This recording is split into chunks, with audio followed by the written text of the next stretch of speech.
Yes, people, what's happening? Welcome back to the channel and welcome to another video. First things first, guys, make sure you smash the like, subscribe if you're new around here, and as always, leave your thoughts in the comments below. And in today's video, we're going to be doing a deep dive into the tactical analysis of incoming Chelsea manager Enzo Maresca. What system he deploys, how he likes to play, and what roles players can expect to fill when he comes in the door at Chelsea, who it might benefit most, who it might disadvantage. I'm delighted to be joined by Connor for this one, as always, to provide that in-depth tactical analysis. Maresca through the door, mate. I don't think sort of just over 10 days after the season finished that anyone would have thought that we'd be paying £10 million for Leicester City's manager, but this is Chelsea, and here we are. I mean, people have had their say on things. They've spoken a lot about him. You know, there's positives, but of course there are drawbacks as well. But I think it's important to not be constantly negative about the football club and everything surrounding it. And there are some positives about Maresca for sure. In terms of the Italian himself, we know that he's worked at Man City in the academy there. He worked as an assistant under Pep Guardiola. Obviously, he was at Leicester last season, where, if we're being a little bit cynical, he achieved the bare minimum that was expected there with a squad far better than everyone else and a wage budget that would have been greater than some sides in the Premier League. However, when you look at Maresca, you look at him coming into Chelsea, how do you envisage his style of play fitting in with the squad that we've got now? And how different is it from what we were playing under Pochettino last season? Massively different. As I said, like, Pochettino had his own advantages when he was hired. One of them wasn't his style of play. The style of play was not a reason he was hired for the team, and he never fit the actual squad, in my opinion. But what he did obviously offer, that we spoke about and everybody spoke about before, is he's a good man manager. He helped to settle the squad, so he did that side of things. What Maresca brings is a completely different edge to this team now. Is he brings the exact structure and the exact principles and philosophy that the team is being built towards, and has been being built towards for the last few years since the new ownership come in. So you're looking at a slower style of play. It's not going to be basketball game type anymore. It's not going to be end-to-end.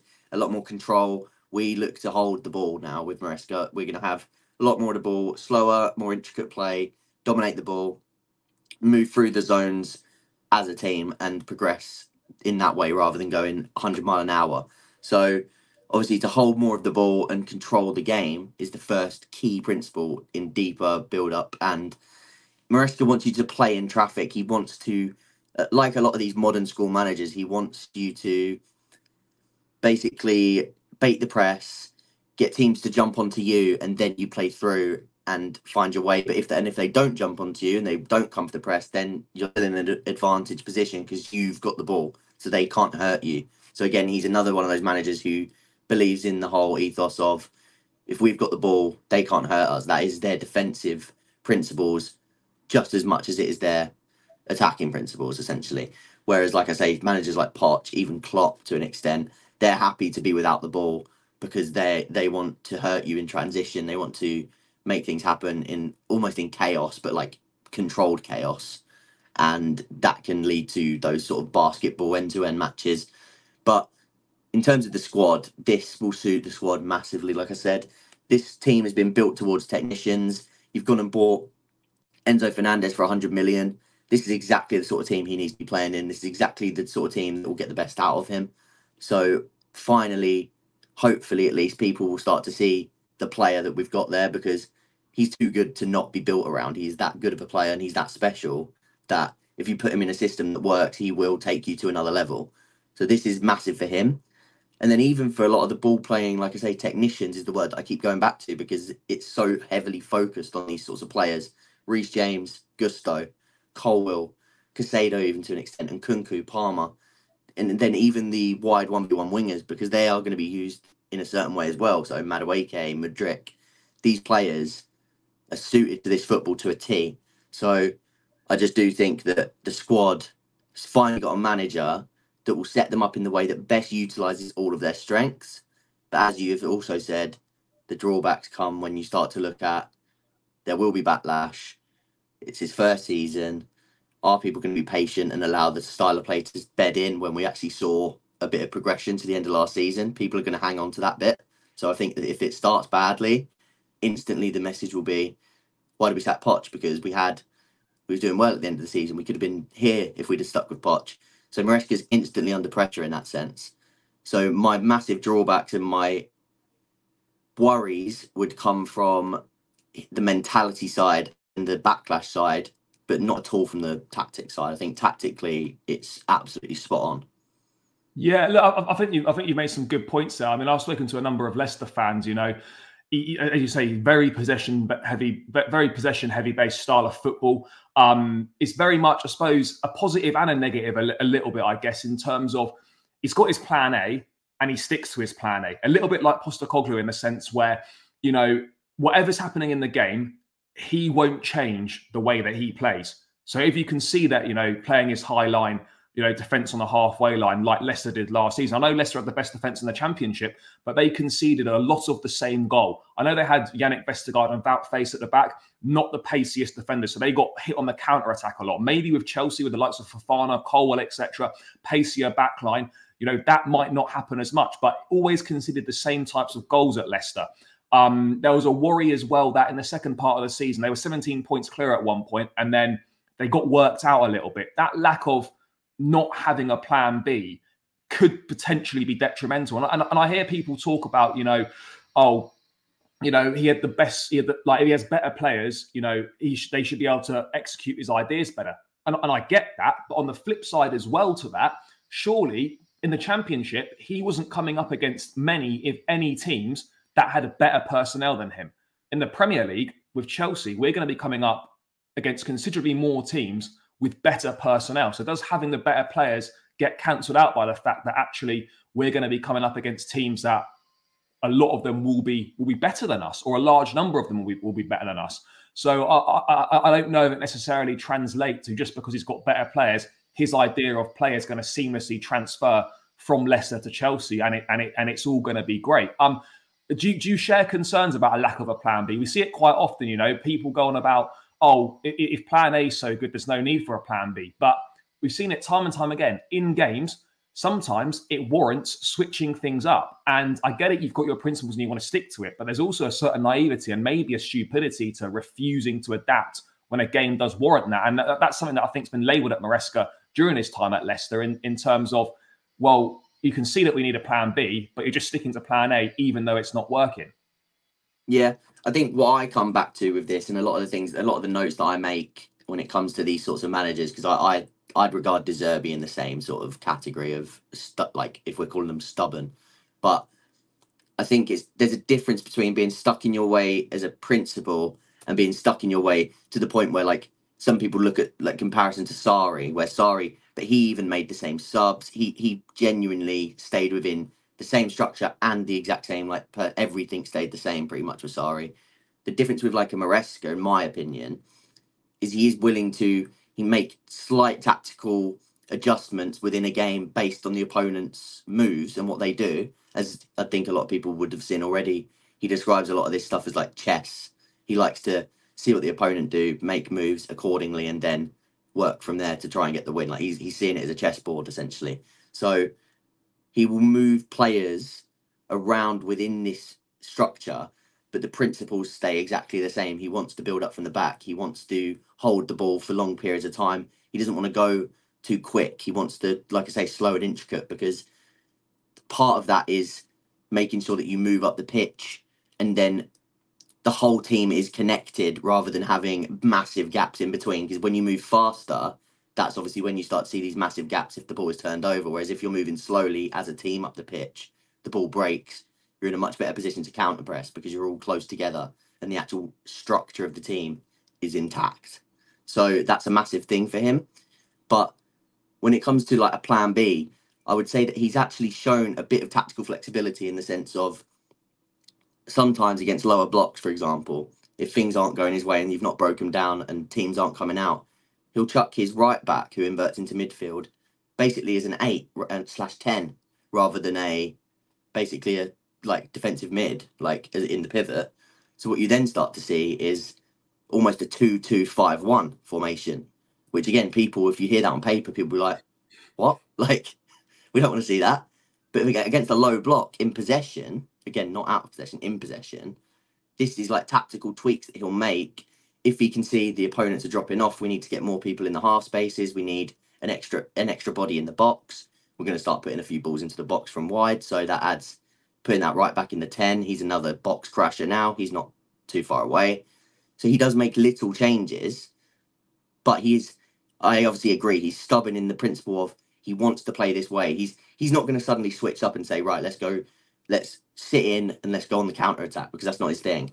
So, and I personally don't see an issue with that, because I think if the squad suits it to play that certain way of football, I think works, as long as you're willing to make those tactical tweaks within the system. I don't want it to be so rigid, like I say, like Sarri, where he literally makes 70-minute subs, Kovacic for Barkley every game, because I think that will get worked out, that sort of thing. But you can have a framework and make changes within it, and I think that's still flexible enough. Obviously, I do understand people saying like not every game of football, and again, which like if we come against City, odds are you're not going to have more of the ball. So then, what is your plan? Like again, plan B. Are you going to be willing to sit off, or are you going to go at them and then get hurt? That's something that even we don't really know yet, because we've not seen a Maresca side up against a team of that caliber. So it'll be interesting for me to see, because there has been games I've analysed that he's had less of the ball, but the principles are similar within it. It just means that when they don't have the ball, they are a little bit more compact and they wait for their chance. But then when they do get the ball, then they still reform to their normal style. Let's play out from the back. Let's go. So it doesn't always have to be this 60% possession game. They are somewhat willing to give the other team, let the other team have the ball. But it just means that when they do get on the ball, that's it. That back to your principles. This is what we're going to do, and this is how we're going to do it. So it will be interesting to see. And I understand some reservations, but I personally I'm happy enough with what I've seen in different types of games to think that he's not so stubborn to change things if they need changing. Yeah, no, 100%. I think it's interesting to see how he adapts to the big step up. You know, the Championship to the Premiership is massive. Premier League, sorry, is massive. How he's going to deal with the increased media scrutiny from definitely from within and outside. How he's going to deal with managing a bigger dressing room, a higher quality of player, perhaps more ego than he's used to. There's a lot of things that he needs to overcome here. But, you know, it's interesting. Like, I think this could suit a number of players. I think it's interesting. I think, you know, you mentioned Mudryk and Madueke earlier. You know, you look at how Leicester set up in last season, 4-3-3, Dewsbury Hall and Ndidi as eights, Winks sitting a bit deeper, Mavididi and Fatawu as the wingers, but they were like out-and-out touchline wingers that like to take on their fullbacks. And in Mudryk and Madueke, you could see those guys potentially being very key. I think Nkunku's going to be massive under him. You know, you noticed how Jamie Vardy's role completely changed under Maresca. You know, wanting the centre forward to drop deeper and link up play more, because obviously Vardy at his age couldn't run in behind like he used to. So maybe that could suit someone like a Nicholas Jackson, suit someone like a Christopher Nkunku. But if I bring a little pitch up on the screen now, and we can maybe discuss how we think Maresca might set up. You know, we talked about a 4-3-3 here. It could easily be a 4-2-3-1. I do believe that my only issue with a 4-3-3 is that it doesn't make use of the touchline wingers necessarily, because you can only use one, because Palmer's not going to play as a false nine. So you'd say Palmer on that right-hand side, maybe Mudryk on the left or whatever, and then Nkunku up top. You have to have Nkunku on the left and Jackson up top, or whatever it might be.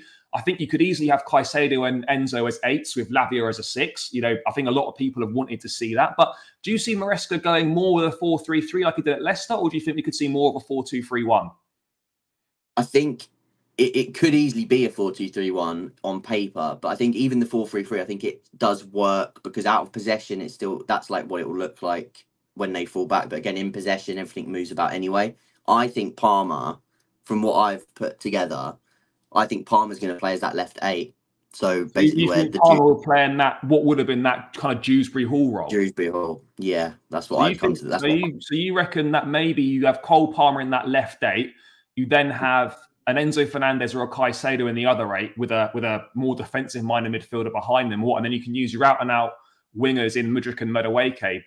But then where does that, would that leave Nkunku as a nine, or would you play Nkunku on the left and you drop one of those wingers? Yeah, and this is where I sort of come to a few different conclusions with it. So I think he'll play Enzo as the six, the deeper one, because I think he's so insistent on having that player as the 100-touch man and the one who gets everything ticking for the team. So that's what Winks did. Winks isn't as defensively solid as, say, Ndidi, but he's there to do that. Then I think the other 8 would be Casado for that sort of box-to-box role.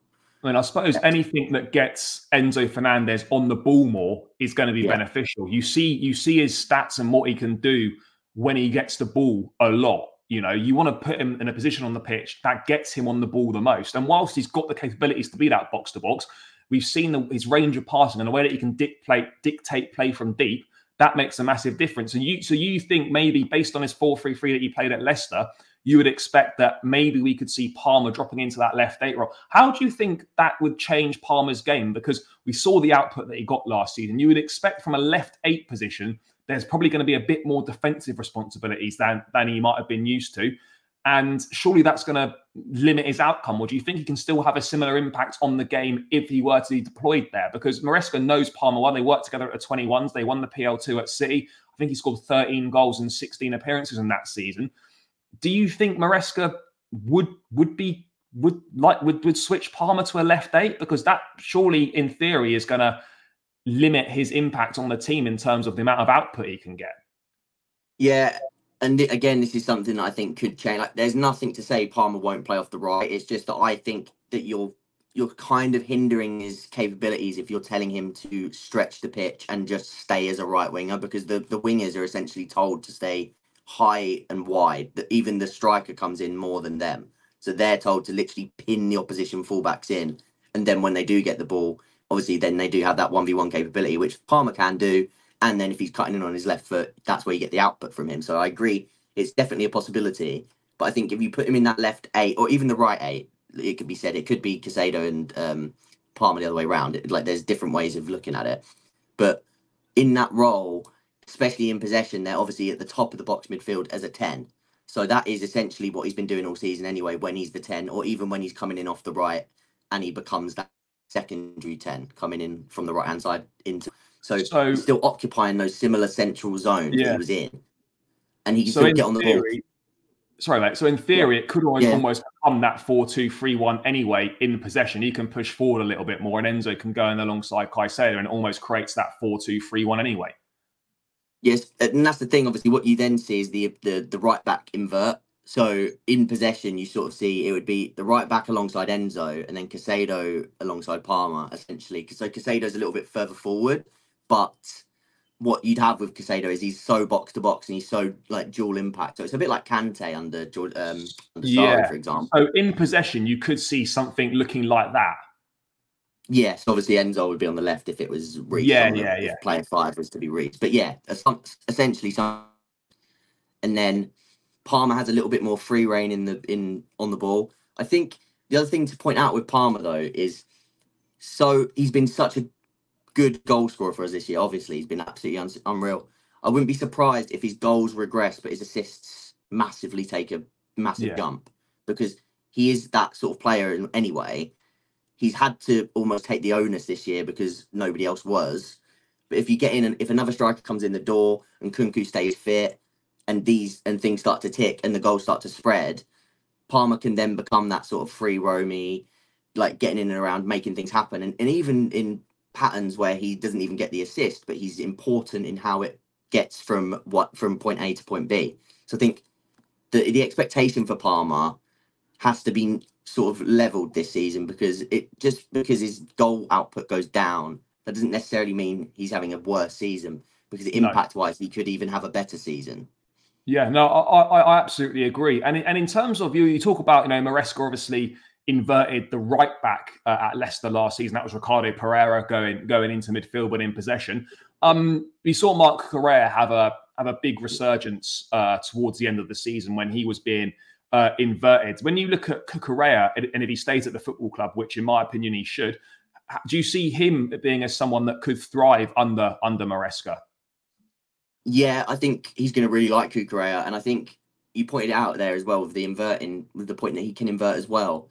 I think what he'll love about Cucurella is he pretty much suits any style that you want to play with him, with Maresca, because if you want to invert Reece, Cucurella becomes the left centre-back, did that at Brighton, very good, he can do that role.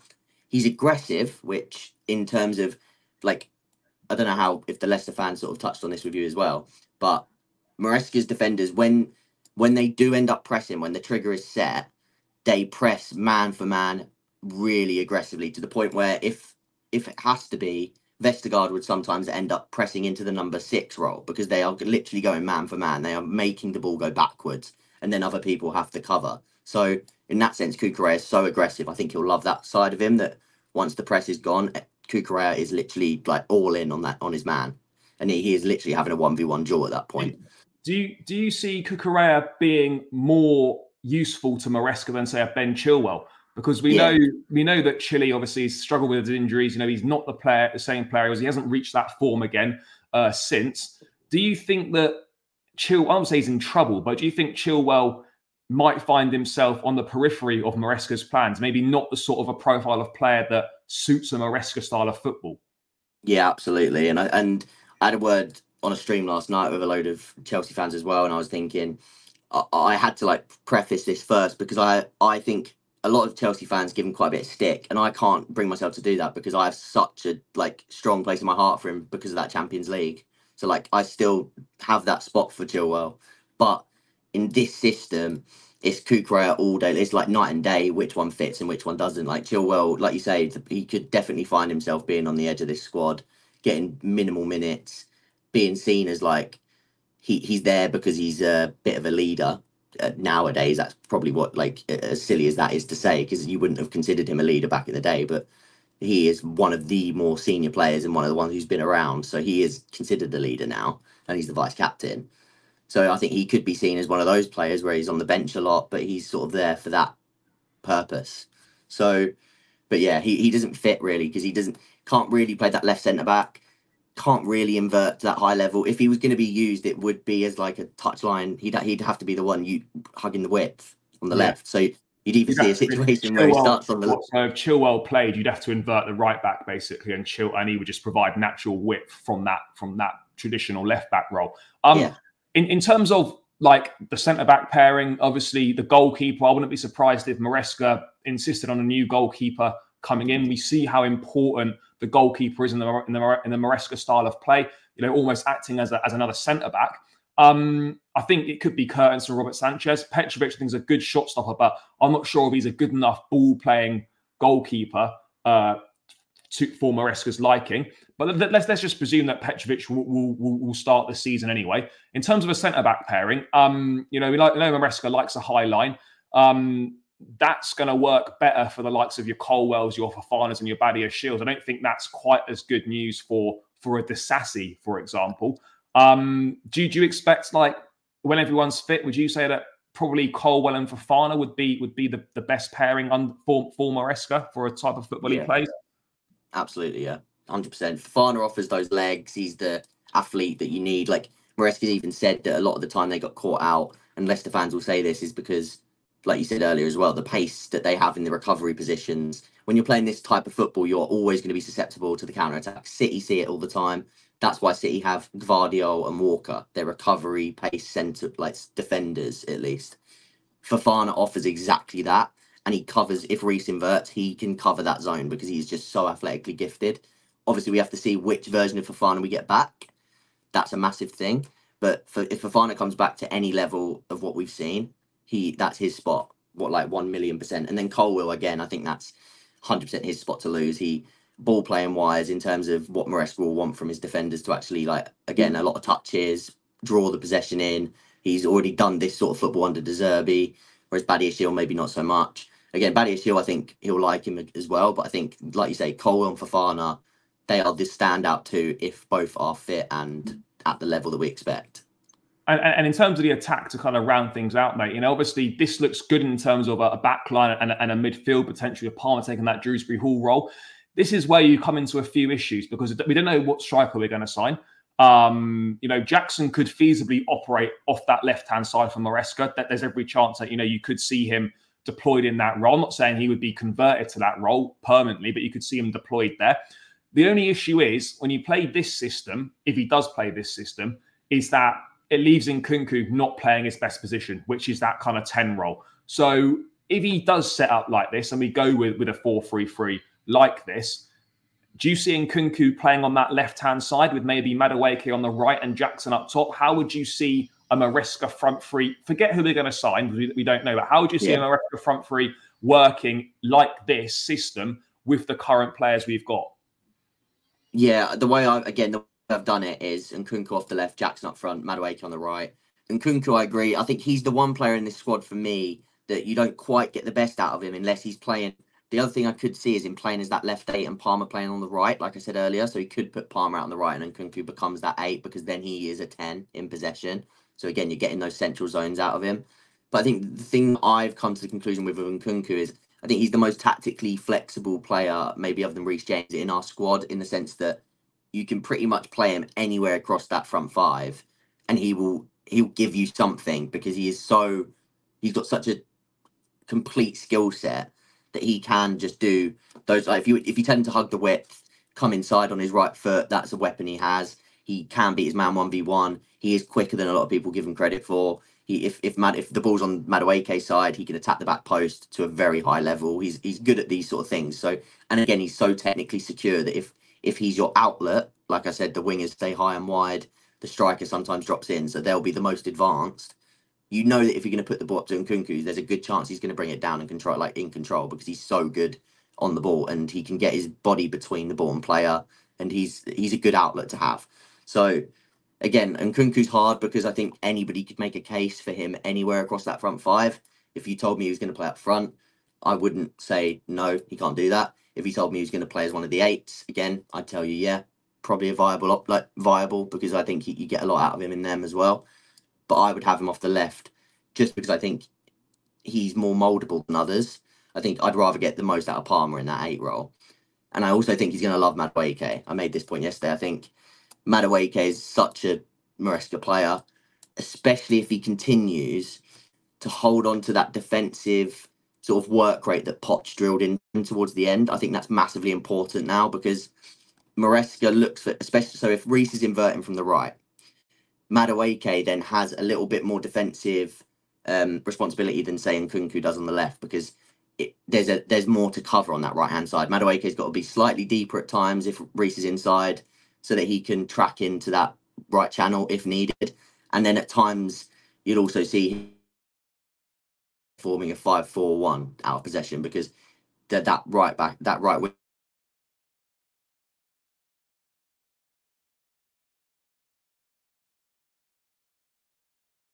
for, but the way he's molded Madueke could literally be perfect for Maresca. And then even in the attacking side, that's the actual bit where you get the levels out of Madueke. Like he wants his wingers to be direct. There's not many more direct than Madueke on the ball.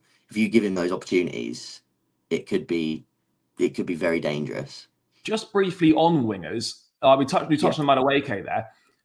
How important do you think Mudryk could be under Maresca? How would you see Maresca using someone like Mudryk? Because again, he's a direct touchline winger. It's like when he's confident, he takes players on, he can beat them. He's got that pace to get in behind. How do you think Maresca will manage Mudryk next season? So I think the start of the season, I think we're going to see, like I say, I think we're going to see Nkunku or Sterling off the left. And I think Mudryk's going to be one of the ones that you don't see straight away because I think this is very telling for him this season because I think now you have the exact right manager to get the best out of Mudryk if things go right. You're putting him in the best possible positions for himself. Like you say, if he's confident taking on players, if you're putting him in these 1v1 situations where he can literally be told, as soon as you get the ball here, your job is to beat your man and put it in the box or beat your man and like get a shot off on goal. So you're giving him that instruction. What I do worry about is if it takes too long this season and Maresca starts to favour Sterling or Nkunku and it starts to become apparent maybe Mudryk's not as good at taking on instruction, which is something that people have had worry about before, that is tactically not as switched on as, say, others.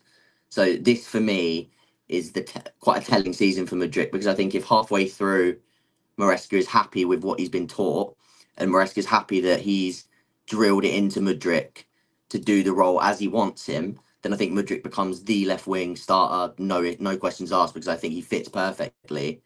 But if he's not in this season, I think that tells you quite a lot about Mudryk's probably not taking the tactical aspects on board that Maresca wants him to take on. And then that becomes an issue in itself. So that's where I stand with Madrid. It's so 50-50, massive ceiling, but could be very telling. Yeah, I think as well for both him and Madueke, they are almost playing for their Chelsea careers, because you know that Chelsea want to try and get Michael Olise this summer. Also, in 2025, Kendry Páez and Esteban Willian are coming through the door. There's not space for all these guys. So Mudryk and Madueke are playing for their Chelsea careers next season, I feel.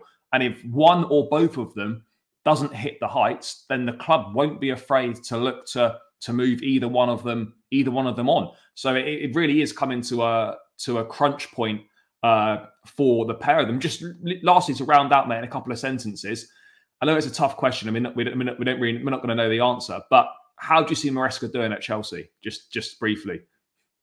I think first season, I wouldn't be surprised. Like I'd look to about a 6th again, honestly, because I think it will take time. So again, people might not like that, but that's what I think. I think obviously we got the trophy, we got the Conference League, so that's a good opportunity to maybe paper over the fact if you finish 6th. So I won't say that we're going to win one of those, but I'm hoping we at least go very far, like reach the final of the Conference League, for example, and then come 6th. I think the season afterwards, because I will just clarify, I think that is enough to keep him in a job, because that it has to be. Yeah, because the reason they've sacked Poch isn't because he finished 6th, in my opinion. It's because he doesn't align with the next step. I think they would have happily kept Poch based on the fact he finished 6th if he was willing to continue under the current structure, but he just didn't seem to be. So yeah, I think that probably first season, and then I think that's when the second season you start to see a big leap in terms of you could probably finish 4th, 3rd or 4th. Like I think that's when you start to challenge for that top 4, and then the progression from there. Obviously this is like too far down the line, so it's hard to say, but that like if you envision it, that's when you start to slowly move on. Pep leaves the Prem, and then anything can happen. That's when you're trying to begin to challenge. But again, like one step at a time. This season, I'd say 6th or 5th, and hopefully a trophy, one of the smaller Black Conference League. That's exactly my expectations. I think 5th or the top 6 finish and win the Conference League. I think you can build on that, and that would be an acceptable season in your first season in charge. Mate, thanks so much. Greatly appreciated. Loads of great insight there as always. If people want to check out what you do, they should know by now, but if they don't, where should they go? Yeah, just check out Connor Holden Football on YouTube. By the time this is out, my deep dive video on Maresca should be out, talking about how he set up at Leicester and then how he'll set up at Chelsea. And then Connor Holden 00 on Twitter as well, for pretty much loads of tactical threads, and after every game just updating about little bits and bobs. So yeah, if you want to keep up with those, go follow those, drop a sub, and yeah, thanks for having me on. Nah, pleasure, mate. Thanks for coming as always. Yeah, guys, make sure you subscribe to Connor. Show him some love. It will be tagged in the title as always, so please do subscribe. It takes seconds, it's free, and it really helps out, so do that. Lots to look forward to with Maresca potentially then, guys. Optimistic, go into it with an open mind. Let's wait and see what happens. It's going to be a journey, as it always is with Chelsea. But yeah, hope you enjoyed the video, guys. Smash a like, subscribe if you're new around here, and we'll catch you again in another one soon.